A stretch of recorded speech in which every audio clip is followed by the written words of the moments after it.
The content in this magazine could contain references of topics and difficult subject matter that may be triggering. Please honor yourself, inner knowing, and proceed with whatever help or guidance you feel is intuitively aligned.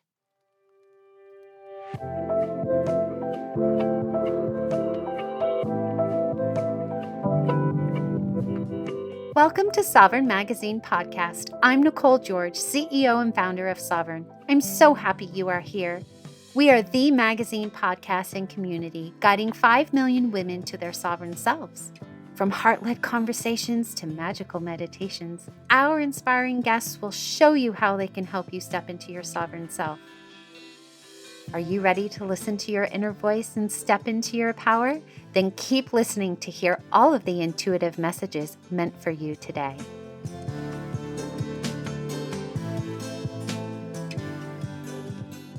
Hello! Today I have the privilege of reconnecting with Chris Melville, Sovereign Magazine's personal empowerment coach, alongside her transformative coaching sessions and workshops for the Sovereign community. She also runs a thriving coaching practice and is a certified rapid transformational therapy practitioner. With over 30 years of corporate experience, she is passionate about empowering women to overcome mindset challenges and build thriving businesses. As a true expert in personal empowerment, she helps others step boldly into their power. Welcome back, Chris.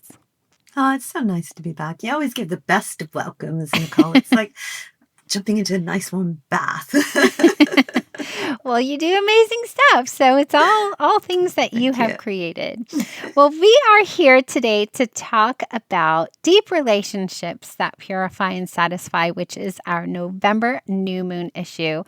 And your article, wow, it is a really deep one. So the title is "You're Not the Entertainment, You're the Guide," and you remind us that true business growth doesn't come from your reach or your performance, that it comes from the depths of the relationships you create with clients, how you're able to collaborate, and how you're able to have a relationship with yourself that creates safety, transformation, and fulfillment. So, for those who haven't read your article, maybe you can speak a little bit more about this amazing title and theme.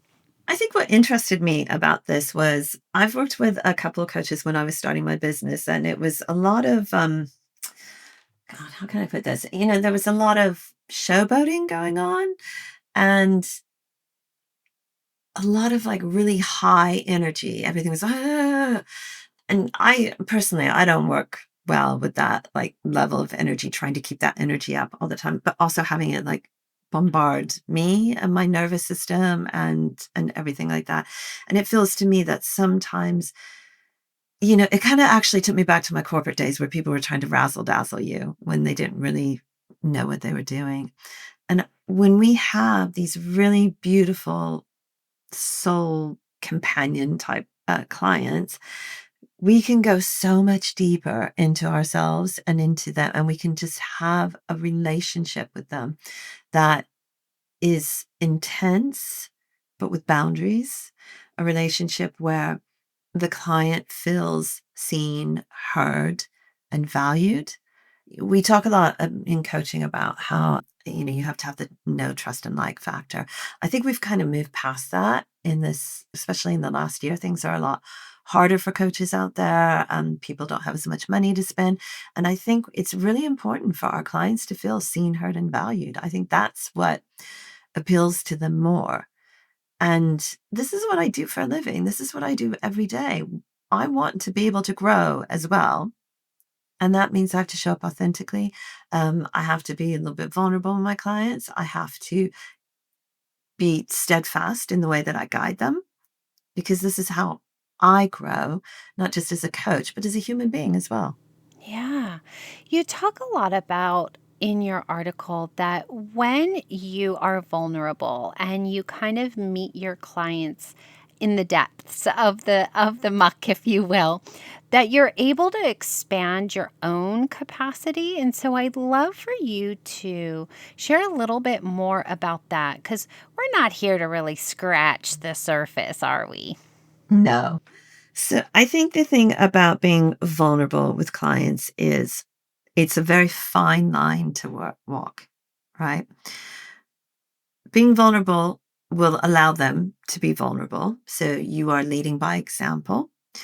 But what you can't do is get into a competition with them over their vulnerability. You can't make them feel like you're one-upping them by saying, "Oh, yeah, I went through that," or even being worse, being dismissive of what they're going through. So being vulnerable it's a powerful tool actually for coaches to help us get that depth of relationship that we want with our clients. And most importantly, to make them feel like they're not alone in what they're going through.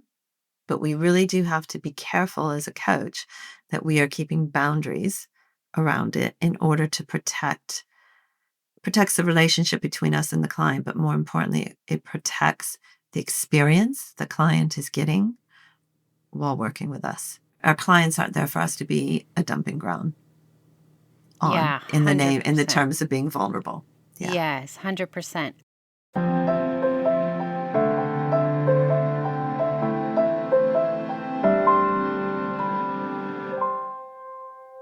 Okay, I always like to leave enough time for our steps to our sovereign self.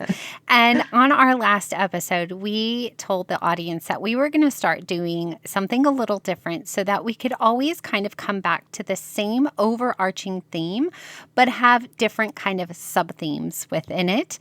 And the theme is how we can learn to start questioning ourselves and not just say, well, that's who I am, right?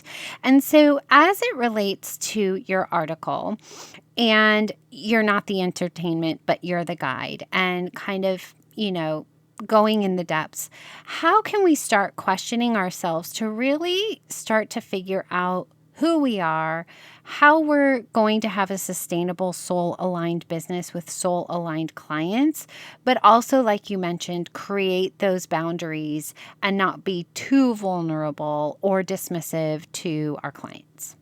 That's a lot of topics, Nicole. I know. Sorry, I just threw them all at you. So ask me again. So I think the first one that's really important to address, and you should address this when you're setting up your business, is getting really clear on who you want to work with. And I'm not talking about building your niche. I'm talking about who are the clients that I can serve best because I have the experience, the education, and the expertise to help them? What's the problem I can solve for them? But also look at what types of people do I like to work with? And even if you haven't had any clients yet, if you've come from corporate, who were your favorite coworkers? What were they like? What characteristics did they have? Were they people you could have a laugh with? Were they people that you went and dumped your emotional baggage on? Were they people who were always like coming and seeing you with a big smile on their face and go, "Oh, I'm just coming to check in." What are the qualities and the attributes of those people that you really enjoyed working with? Because you'll be able to serve those people the best because you'll have an instant connection with them because you're used to having connections with people like that. But also, you started your business to have a bit of fun, didn't you? So why wouldn't you want to work with the clients that you like the best? And from a coaching perspective, I think the thing to do is take a minute, take a beat. I used to work for somebody who always, you'd ask him a question and he would go silent for a minute while he was thinking about it because he didn't just want to start answering. And we're so used to like answering as quickly as somebody brings a question up. So take that beat and think about how can I help them in this situation with what I've been through while protecting their journey. Yeah. So, how can I be the guide? How can I show them, this is other people are going through this. I went through it myself.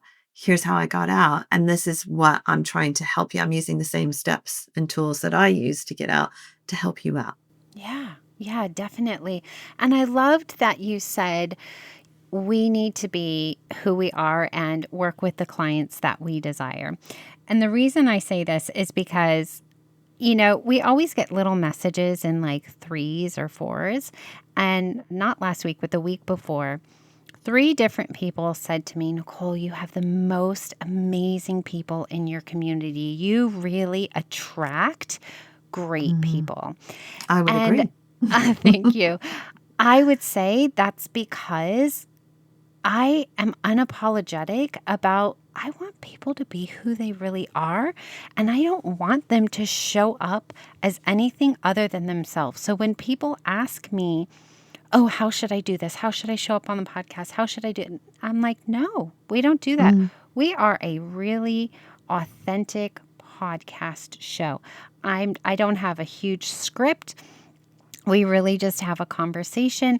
And I think that that allows us to attract in people who just want to be themselves and feel so comfortable and solid in standing in their sovereignty, right? That's what Sovereign Magazine is about.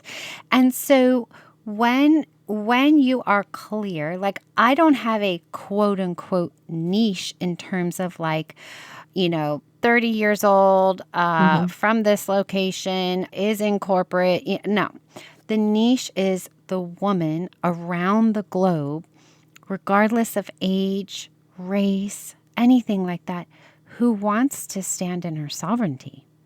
That's the niche. And so I love that you said that because I really feel like I embody her. I feel like all of my clients, our clients, I don't like to say my because I don't feel like I own them, are a reflection of who I am, right? At my core. And I've been asked before, have you had difficult clients? And I was like, we only had one difficult client and it really wasn't that difficult. She just wanted a particular picture on the front cover. And when we blew it up, it was grainy.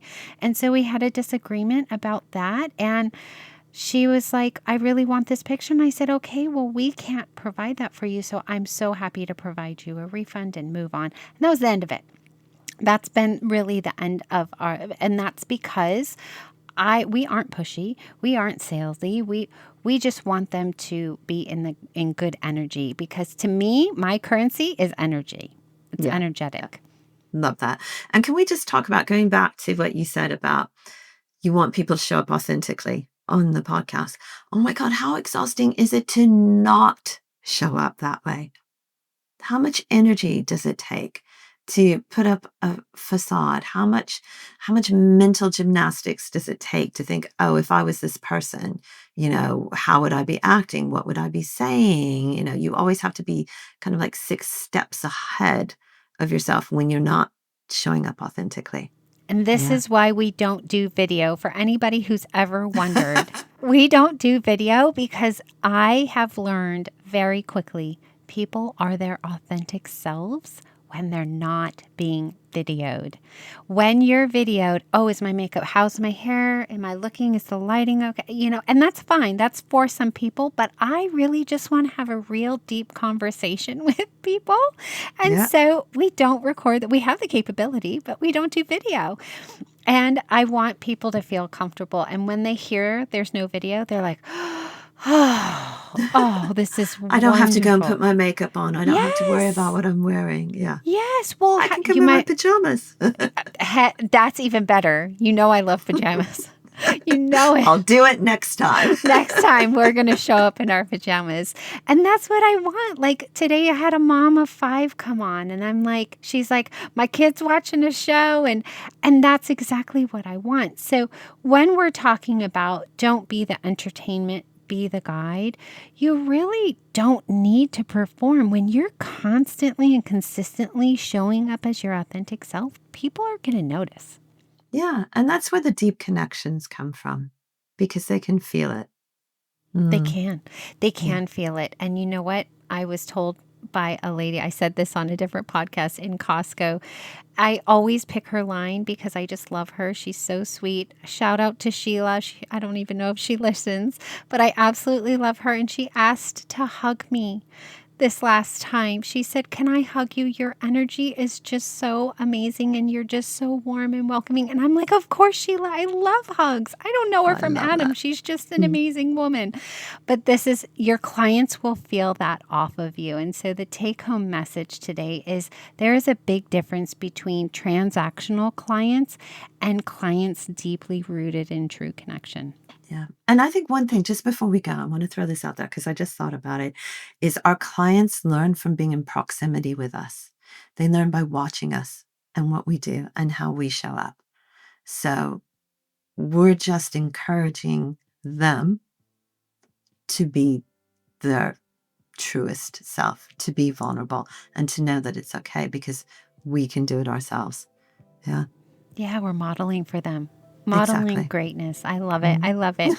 All right. Well, we'll see you on the next one. We're going to talk more about how we can begin to question ourselves and be who we truly are. So stick around and you'll be back for the December podcast. I will indeed. I can't wait. All right. Much love. Thanks for listening. I'll be back tomorrow with another soul-led entrepreneur here to help you step into your sovereign self.